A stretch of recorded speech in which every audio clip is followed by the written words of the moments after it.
Did you already hit record? 213 pounds, running back out of Notre Dame, Josh Adams. Alright, ready? Yeah. 3, 2, 1. Welcome to the podcast, everybody. It's Triple Coverage Podcast. I'm here with the boys at TCP. James up. What's up, guys? Jay up. Whoop, whoop. I'm Travis Sutton, and we're going to do a rookie profile here today. We're going to hit Josh Adams, running back out of Notre Dame, 6'2", 213. Ding! What is he, 21? Is that right? Does that sound right? Sure. That sounds right. He's legal to drink, for sure. All right, then. So, Notre Dame had a pretty decent career. Got better every year as far as the stat box goes. If you're into that kind of thing, you hold a whole lot of weight into that. Whole lot of weight. Whole lot of weight. All the weight. He's who wants to go first, Jay? Jay, give me your take on Josh Adams.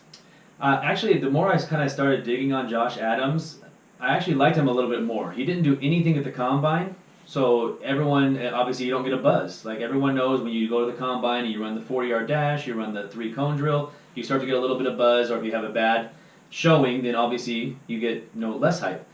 But as I started watching, I went and watched his pro day, and he actually did some pretty good stuff on his pro day. Let me see if I can Well, he didn't run the 40-yard dash. All he did was do bench press. That's because he had a minor injury. So 18. Okay, but he only did 18 reps. But he ran drills. They 18 said reps isn't bad. I mean, 200, almost 215 pounds. I mean, okay. I don't know. I would think that he'd be like in the 20s at least. Like wide receivers, that's wide receiver range. Like 15 to 22 is wide receiver range. They're tall, skinnier guys. He's 6'2", 215. I mean, I don't know. I just expect him to be like 24, 25 reps maybe. It's not the end of it's not end all be all, but if that's the only thing you did, you should have went balls to the wall. Just, I don't care if I rip my bicep. Ah! I think it's just skewed because of how good Barkley did. Okay. All right. And it's not just him. Other running backs did more, but I mean, okay. I would be a little concerned if it was like, 12 or something. I think 18 is not bad. It's 225. That's still a lot of weight. That's still, to put it up, How many times you put that up? Probably 0? In my life, I've been able to put up more Really? than that, but yeah.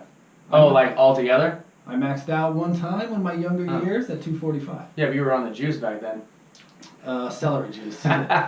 Okay, so now at Notre Dame's pro day, Notre Dame's pro day was March 22nd. So it was a little, over 10 days ago or so? Mhm. We're at the beginning of April right now. So Adams did do all the stuff at the pro day. He just didn't run it because of an ankle injury at I think it was the his combine. knee. Oh, was it his knee? I thought it was his ankle. In 2017, there was when they played, he got hit in one game and got kind of concussion, but he cleared the protocol. And then the next game, he got banged up for undisclosed. I think it was against Miami. Undisclosed injury in the third quarter. So either it was his head again, or it was kind of his knee. And from what I've read, it was kind of his knee is kind of a thing to look out for. Is it the same one that he tore the ACL in? I have no idea. That was it. junior year. James would know that. Junior year of high school, tore his ACL. I'm off this guy. Injury prone. Injury prone city. Well, on his pro day, on his 40, he actually ran 2 40-yard dashes. His first one clocked in at 4.51.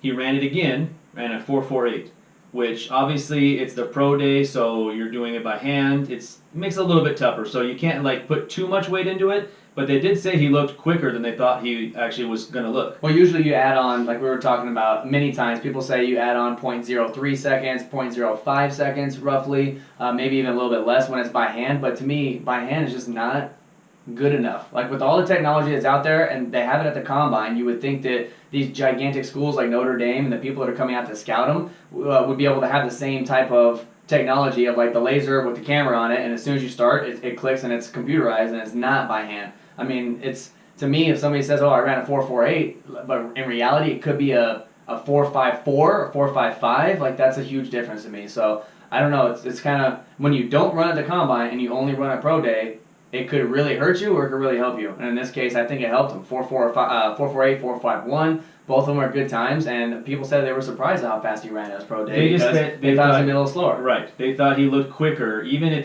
the time is a little bit skewed. Yeah. They thought he looked quicker than they anticipated. The thing that I thought was most impressive was the 3-cone drill, because that is the drill that kind of judges your agility. Mm-hmm. And he ran a 6.75 on the 3-cone drill. And you wanted to be under 7. You want to be sub 7 if you're a running back. Right. So he showed agility, and he showed he has a little bit of quickness. Where would he have ranked if he ran the 3-cone drill at the 6.75 at the combine in running backs? It would have been the fastest of anyone. And So now, there you go. Like you say, it's his pro day, so you can't put too much weight into it. But going back over everyone's pro day and seeing the results, it would have been the fastest time at the combine, 6.75 in the 3-cone.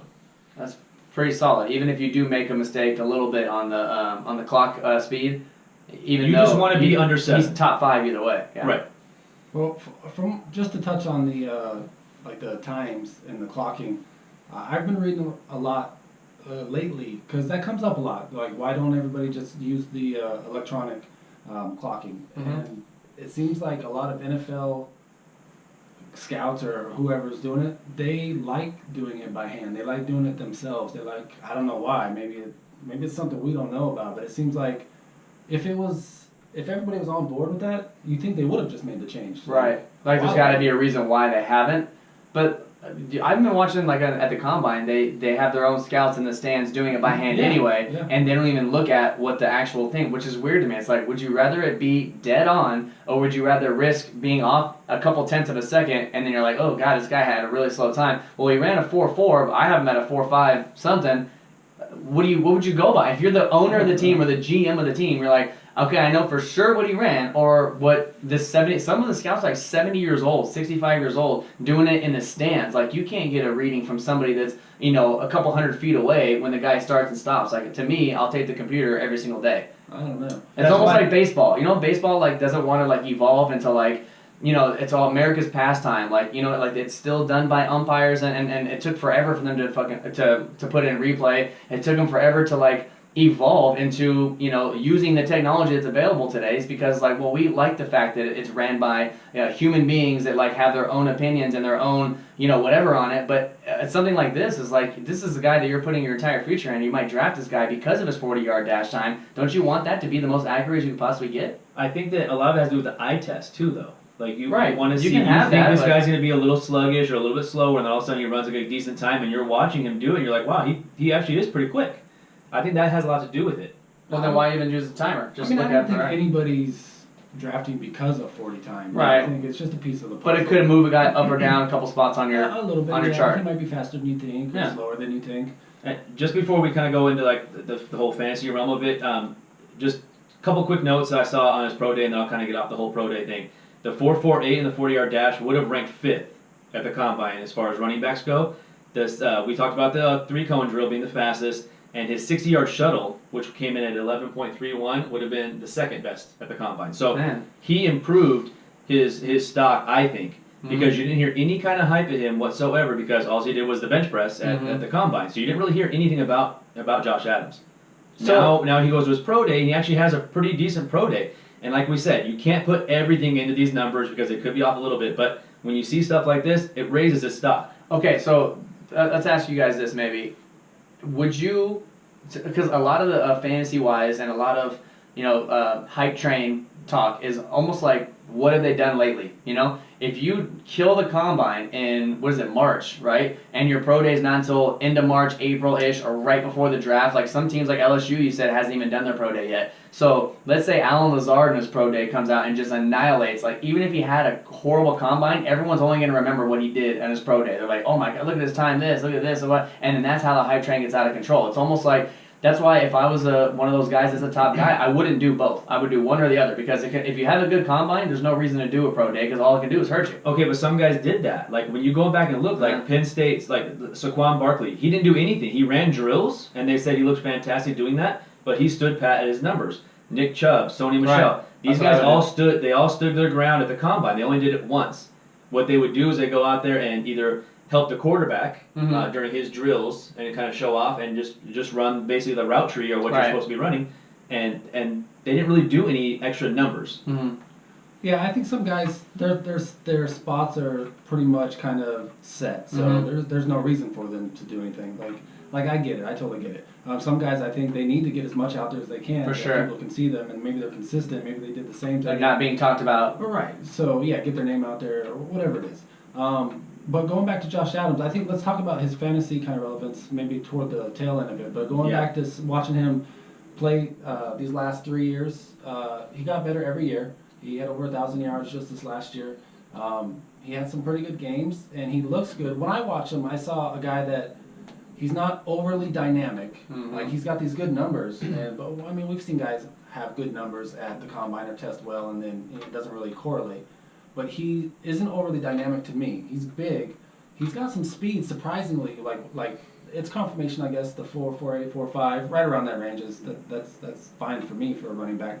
But when he gets out in the field or gets past the line to the second level, like, he's got some speed, and it's a little deceptive. Like, I was watching a few of the highlights. I couldn't find any really great tape to watch, so they were all kind of highlights. But what I did take away is he's very decisive. Like, I saw a guy who made the cut, hit the hole, or found the crease, and went. And he's big, and he runs and falls forward when he gets tackled. So I feel like he's got some talent, and Yes. I thought that he benefited from having a decent offensive line, and he was very good at running between the tackles. But when he tried to go outside, there was a lot of times where he just wasn't quick enough to get around that corner, because it takes him kind of a little bit longer to get going, because he is a bigger guy. And when he's coming out of his stance, by the time he gets the ball, stands up and starts running, it's not fast enough to hit those corners yet. And so there was a bunch of times where I saw that when he ran between the tackles, he was just bulldozing people, because it was like, here's the ball, run dead straight ahead. And that's where he succeeded, was staying downhill, lowering his shoulder, and falling forward between the tackles. Every time I saw him go outside, there was many times where he got to that corner and was already met there by a linebacker or somebody else that now it's, he wasn't getting that corner fast enough, where he's breaking out and getting into that the second tier. I thought that he had decent hands, a pretty good route runner as well for a running back. And what was the other thing? Oh, the great in pass protection, for sure. He was a good blocker. But the thing I didn't like was he was not that elusive. Like, he makes one cut, and it's always, like you said, it's a very decisive cut, and he's good at, seeing where he's got to go and getting there, which is good. He doesn't dance around a lot, but he's not elusive, where if he's in the open field, he's not going to shake through anybody. He's going to try to run him over. But we all know, we've all talked about, when you are coming out of college and in the pros, and you can pass protect, even a little bit, right, you're going to get on the field. Yeah. You're going to get some playing time on the field. I hope just he think goes to a good It situation. just takes him long to get going. It may take him long to get going. He may not be a guy that comes in right off the bat and gets all three downs. Like, he actually was a backup to CJ Procise in college. Yeah. And Freshman year. Procise has had a lot of hype ever since he got drafted from Notre Dame, and he's just been hit by the injury bug literally every single season he gets hit. But he's got a lot of promise, and he was playing behind him. So you have to kind of look at it like, okay, is it Procise was really that good, or was Josh Adams not good enough to overtake him? Well, he was a freshman. He was a freshman when he backed him up, Right. yeah. So, but he still had good stats. Like, if you look at his numbers. In college, the more that we look into it, I feel like it's not about overtaking anybody. It's like sometimes you just end up in a spot, Split, and yeah. there's just They guys love that to have split. talent, like Michelle and Chubb. It's just, you just happen to be there at the same time Nick Chubb is there. So do you think that his numbers, obviously we all talked about his numbers, his junior year, which was his last year, he had 1,430 rushing yards and 9 touchdowns. That's just rushing, averaging almost 7 yards a carry. Is that a product of the 2 offensive linemen that are probably going to go in the top 15 picks, top Correct. 20 picks? I think that's He why has 2 offensive That's why I linemen. put that. He going. benefited from an offensive line that was well above average. That's what I mean. It's like, you don't know if that's a true reading on him. And if he's a big back that runs between the tackles, and you have 2 top 15 linemen, I mean, you're going to succeed. You know what I mean? If you stay healthy, there's no way you're not going to succeed. He averaged almost 6.9 yards a carry. He averaged, which is pretty damn good. But again, Quentin Nelson was going to go top 5 in the Yeah. in the NFL draft until every team's trading up for a quarterback. He's Right. still going to go top 10. right? So okay, let's say he goes to a team that just has a mediocre offensive line.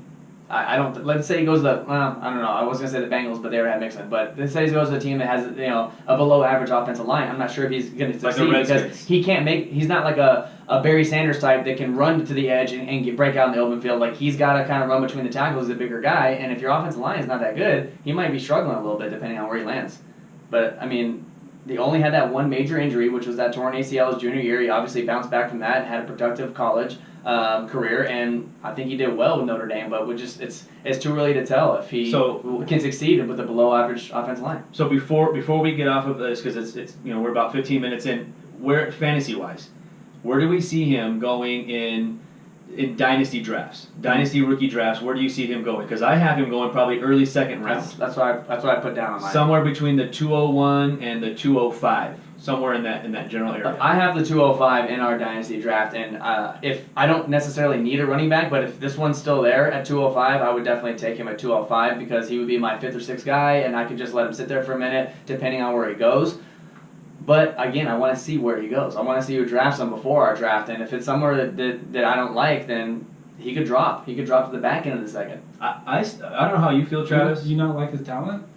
Like No, I just think that he's he's just a big back that benefited with having a good offensive line. I didn't really see in any kind of tape that I watched or any kind of highlights of like where I was like blown away by anything like his speed or like he was clocked at one of the game speed of 22.37 miles per hour he was running, which is great if you can get out there and get open and you're running away from the tackles. But he had a lot of those games yeah. this year where he had big plays, 70 yards. Like he had some huge plays this year. But when the offensive line is opening up gigantic holes, it's easy to get big gash plays. You still got to outrun all the DBs and everything. Right. Once he gets going, yeah, I love him. Once he gets in the open field, I love him. It's hard to tackle a guy at 6'2", 220 or 215 in the open field. Where do you see him going, Travis, in dynasty? Yeah, I see him going probably early second. I don't think he'll fall to the late second. Like I don't think so either. Royce Freeman or Josh Adams. Well, I don't think they're the same. I think Royce Freeman's above Adams to me. I don't think think that's a question. So who do you put? Okay, so who do you put Josh Adams with? Like who would it In be? me, like for me personally, right now, before the draft even happens, I would put him right on the same thing as John Kelly, like Okay. right in that area. I'm not saying that one's better than the other, but I think it's in that same area. If he's there at 205, I think that's good value. Mm-hmm. Yeah, me too. I think he's right around Kerryon Johnson. I think Adams and Kerryon Johnson are kind of right around each other. I could definitely see that too with Kerryon Johnson. Balaj, I think those guys. That big I back. think There's so many I have running Adams backs. ahead of Balaj. There's so many running backs coming out this year that it's deep. It's not like last year where they had like Leonard Fournette and McCaffrey and Mixon and Cook and Kamara and all these guys. It's not like that, but I think it's pretty deeper. deep. I think it's deep. Yeah. It's deeper with average or above average talent, not superstar talent, but I could definitely see you're talking 3rd and 4th tier running back as like obviously Barkley's in his own tier, then you have the guys in the Chubb and the Michelle, and then after that you have the Pennies, the Ronald Jones or Royce Freemans. So we're talking like probably 4th tier of running backs, and I still think that depending on where they land and how they do, who they get drafted by, I should say, I think that one of these guys can be successful between the Kerryon Johnsons and Josh Adams, and we can see some of these guys have like long careers. So I'm kind of anxious to see where all these guys land because the first 3 rounds, there's a ton of running backs.